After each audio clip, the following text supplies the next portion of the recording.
ಇವಾಗ ನೋಡಿದ್ರಲ್ಲ double role shadow ವಿಡಿಯೋನ, ಇದು ಯಾವ ರೀತಿ ಎಡಿಟ್ ಮಾಡೋದು ಅನ್ನೋದನ್ನ ನೋಡೋಣ. ಹಾಗಾದರೆ ಈ ರೀತಿ ಇನ್ಫಾರ್ಮೇಷನ್ ವಿಡಿಯೋಸ್ಗಳಿಗಾಗಿ ಈ ಚಾನಲ್ನ ಸಬ್ಸ್ಕ್ರೈಬ್ ಮಾಡ್ಕೊಳ್ಳಿ. ಹಾಗೆ ಇನ್ಸ್ಟಾಗ್ರಾಮ್ ಪೇಜನ್ನು ಫಾಲೋ ಮಾಡ್ಕೊಳ್ಳಿ. ಇನ್ಸ್ಟಾಗ್ರಾಮ್ ಪೇಜ್ ಲಿಂಕು ನಿಮಗೆ ಡಿಸ್ಕ್ರಿಪ್ಷನ್ ಬಾಕ್ಸ್ನಲ್ಲಿ ಇರುತ್ತೆ. ನಡೀರಿ ವಿಡಿಯೋನ ಸ್ಟಾರ್ಟ್ ಮಾಡೋಣ.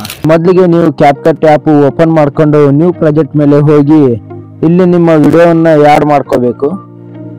ನಿಮ್ಮ ವಿಡಿಯೋ ಮೇಲೆ ಕ್ಲಿಕ್ ಮಾಡ್ಕೊಂಡು ಕೆಳಗಡೆ HD ಅಂತ ಕಾಣುತ್ತಿದ್ದಲ್ಲ ಅದ್ರ ಮೇಲೆ ಕ್ಲಿಕ್ ಮಾಡ್ಕೊಂಡು ಆ್ಯಡ್ ಮಾಡ್ಕೊಳ್ಳಿ. ಆ್ಯಡ್ ಮಾಡ್ಕೊಂಡು ಈ ರೀತಿ ಮುಂದೆ ಡ್ರ್ಯಾಗ್ ಮಾಡ್ಕೊಂಡು ಇಲ್ಲಿ ಒಂದು ಎಕ್ಸ್ಟ್ರಾ ಪಾರ್ಟ್ ಇರುತ್ತೆ ಅದನ್ನ ಡಿಲೀಟ್ ಮಾಡ್ಕೊಳ್ಳಿ. ಡಿಲೀಟ್ ಮಾಡ್ಕೊಂಡು ಸ್ಟಾರ್ಟಿಂಗಿಗೆ ಬಂದು ಸ್ವಲ್ಪ ಮುಂದೆ ಬಂದು ನೀವು ಎಲ್ಲಿ ಮೂವ್ ಆಗಿದ್ದೀರಲ್ಲ ಅಲ್ಲಿಗೆ ಈ ವಿಡಿಯೋನ ಸ್ಟಾಪ್ ಮಾಡ್ಕೊಂಡು ಸ್ಪ್ಲಿಟ್ ಮಾಡ್ಕೋಬೇಕು. ಈ ರೀತಿ ಸ್ಪ್ಲಿಟ್ ಮಾಡ್ಕೊಂಡು ಎಕ್ಸ್ಟ್ರಾ ಇರುವಂತ ಪಾರ್ಟ್ ಅನ್ನ ಓವರ್ಲಿ ಮಾಡ್ಕೋಬೇಕು. ಕೆಳಗಡೆ ಕಾಣುತ್ತಿದೆಯಲ್ಲ ಓವರ್ಲಿ ಬಟನ್ ಅದ್ರ ಮೇಲೆ ಕ್ಲಿಕ್ ಮಾಡ್ಕೊಂಡು ಈ ರೀತಿ ಮುಂದಕ್ಕೆ ತಗೊಂಡ್ಬರ್ಬೇಕು. ಈ ರೀತಿ ನೋಡಿ ಅಡ್ಜಸ್ಟ್ ಮಾಡ್ಕೋಬೇಕು. ಮಾಡ್ಕೊಂಡು ಇಲ್ಲಿ ಮೇಲ್ಗಡೆ ವಿಡಿಯೋ ಇರುತ್ತಲ್ಲ ಅದನ್ನ ಸ್ಪೀಡ್ ಕಡಿಮೆ ಮಾಡ್ಕೋಬೇಕು. ಈ ರೀತಿ ನಾನು ಮಾಡ್ತಾ ಇದ್ದೀನಲ್ಲ ಈ ರೀತಿ ನೀವು ಸ್ಪೀಡನ್ನು ಕಡಿಮೆ ಮಾಡ್ಕೊಳ್ಳಿ. 0.7 ಇಟ್ಕೊಂಡು ಇಲ್ಲಿ ಸ್ಮೂತ್ ಸ್ಲೋಮೋ ಅಂತ ಇದೆಯಲ್ಲ ಬೆಟರ್ ಕ್ವಾಲಿಟಿ ಮೇಲೆ ಕ್ಲಿಕ್ ಮಾಡ್ಕೊಂಡು ರೈಟ್ ಮೇಲೆ ಕ್ಲಿಕ್ ಮಾಡ್ಕೋಬೇಕು. ಈ ರೀತಿ ಅದು ಮಿನಿಮೈಸ್ ಆಗುತ್ತದೆ. ಸ್ವಲ್ಪ ನೆಟ್ವರ್ಕ್ ಸ್ಲೋ ಇರೋದ್ರಿಂದ ಸ್ವಲ್ಪ ಸ್ಲೋಲಿ ಆಗುತ್ತದೆ. ಇದು VPN ಕನೆಕ್ಟ್ ಮಾಡ್ಕೋಬೇಕಲ್ವ ಅದಕ್ಕೆ ಸ್ಲೋಲಿ ಆಗುತ್ತದೆ. ಈ ರೀತಿ ನೀವು ಮಿನಿಮೈಸ್ ಮಾಡ್ಕೊಳ್ಳಿ ವಿಡಿಯೋನ. ಈ ರೀತಿ ಮಿನಿಮೈಸ್ ಮಾಡ್ಕೊಂಡ್ರೆ ಸ್ಮೂತ್ಲಿ ಸ್ಲೋಮೋ ಆಗುತ್ತದೆ. ಈ ರೀತಿ ಇಲ್ಲಿ ಇದೆಯಲ್ಲ ಕೆಳಗಡೆ ಓವರ್ಲಿ ಮಾಡ್ಕೊಂಡಿರೋ ವಿಡಿಯೋ ಅದನ್ನ ಎಕ್ಸ್ಟ್ರಾ ಪಾರ್ಟ್ ಅನ್ನ ಡಿಲೀಟ್ ಮಾಡ್ಕೊಳ್ಳಿ.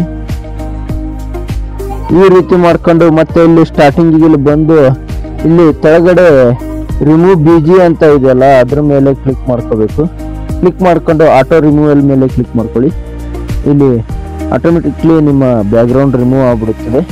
ಈ ರೀತಿ ರಿಮೂವ್ ಆದ್ಮೇಲೆ ಮತ್ತೆ ಒಂಚೂರು ಬ್ಯಾಕಿಗೆ ಬಂದು ಅಫೆಸಿಟಿ ಅಂತ ಇದೆಯಾ ನೋಡಿ, ಇಲ್ಲಿ ಮುಂದ್ಗಡೆ ಅಫೆಸಿಟಿ ಅಂತ ಕಾಣುತ್ತಾ, ಅಫೆಸಿಟಿ ಮೇಲೆ ಕ್ಲಿಕ್ ಮಾಡ್ಕೊಂಡು ಇದನ್ನ ಮಿನಿಮಮ್ ಒಂದು 75 ತನಕ ಮಾಡ್ಕೊಳ್ಳಿ. ಒಂಚೂರು 70 ಮಾಡ್ಕೊಳ್ಳಿ. ಈ ರೀತಿ ಮಾಡ್ಕೊಂಡ್ರೆ ಅದು ಒಂಥರ ಶಾಡೋ ಕಂಡ ಹಾಗೆ ಕಾಣುತ್ತದೆ. ಈ ರೀತಿ ರೈಟ್ ಮೇಲೆ ಕ್ಲಿಕ್ ಮಾಡ್ಕೋಬೇಕು. ಈ ರೀತಿ ಮಾಡ್ಕೊಳ್ಳೋದಾದ ನಂತರ ಮತ್ತೆ ಇಲ್ಲಿ ಸ್ಟಾರ್ಟಿಂಗಿಗೆ ಬನ್ನಿ. ಸ್ಟಾರ್ಟಿಂಗಿಗೆ ಬಂದು ಬ್ಯಾಕಿಗೆ ಬಂದು ಇಲ್ಲಿ ಕೆಳಗಡೆ ಬಂದು ಫಿಲ್ಟರ್ಸ್ ಮೇಲೆ ಕ್ಲಿಕ್ ಮಾಡ್ಕೊಳ್ಳಿ. ಕೆಳಗಡೆ ಬಂದ್ಬಿಟ್ಟು ಇಲ್ಲಿ ಫೋಕಸ್ ಅಂತ ಒಂದು ಫಿಲ್ಟರ್ ಇದೆ ನೋಡಿ, ಆ ಫಿಲ್ಟರ್ನ ಆ್ಯಡ್ ಮಾಡ್ಕೊಂಡು ರೈಟ್ ಮೇಲೆ ಕ್ಲಿಕ್ ಮಾಡ್ಕೊಂಡು ಈ ಫಿಲ್ಟರ್ನ ಫುಲ್ ಡ್ರ್ಯಾಗ್ ಮಾಡ್ಕೊಳ್ಳಿ. ಮತ್ತೆ ಕೆಳಗಡೆ ಹೀಗೆ ಒಂದು ಅಡ್ಜಸ್ಟ್ ಅಂತ ಇದೆಯಲ್ಲ ಅದ್ರ ಮೇಲೆ ಕ್ಲಿಕ್ ಮಾಡ್ಕೊಂಡು ಬ್ರೈಟ್ನೆಸ್ ಮೇಲೆ ಬಂದು ನಿಮ್ಮ ವಿಡಿಯೋ ಅಕಾರ್ಡಿಂಗ್ ನೋಡ್ಕೊಂಡು ಬ್ರೈಟ್ನೆಸ್ನ ಅಡ್ಜಸ್ಟ್ ಮಾಡ್ಕೊಳ್ಳಿ. ಈ ರೀತಿ ಮತ್ತೆ ಇಲ್ಲಿ ಕಂಟ್ರಾಸ್ಟ್ ಇದೆಯಲ್ಲ ಅದನ್ನು ಸಹ ನಿಮ್ಮ ವಿಡಿಯೋ ನೋಡ್ಕೊಂಡು ಯಾವ ರೀತಿ ಬೇಕೋ ಆ ರೀತಿ ಅಡ್ಜಸ್ಟ್ ಮಾಡ್ಕೊಳ್ಳಿ. ಹಾಗೆ ನಿಮ್ಮ ವಿಡಿಯೋದಲ್ಲಿ 4K ಕ್ವಾಲಿಟಿ ಯಾವುದೇ ಥರ ಇರಬೇಕಪ್ಪ ಅಂದರೆ ಶಾರ್ಪ್ನೆಸ್ ಮೇಲೆ ಬಂದು ಇದನ್ನು ಶಾರ್ಪ್ನೆಸ್ ಮಿನಿಮಮ್ ಒಂದು 30 ಮಾಡ್ಕೊಳ್ಳಿ. ಈ ರೀತಿ 30 ಮಾಡ್ಕೊಂಡು ಕ್ಲಿಯರಿಟಿ ಇದೆಯಲ್ಲ ಕ್ಲಿಯರಿಟಿ ಮಿನಿಮಮ್ ಒಂದು 20 ತನಕ ಡ್ರ್ಯಾಗ್ ಮಾಡ್ಕೊಳ್ಳಿ.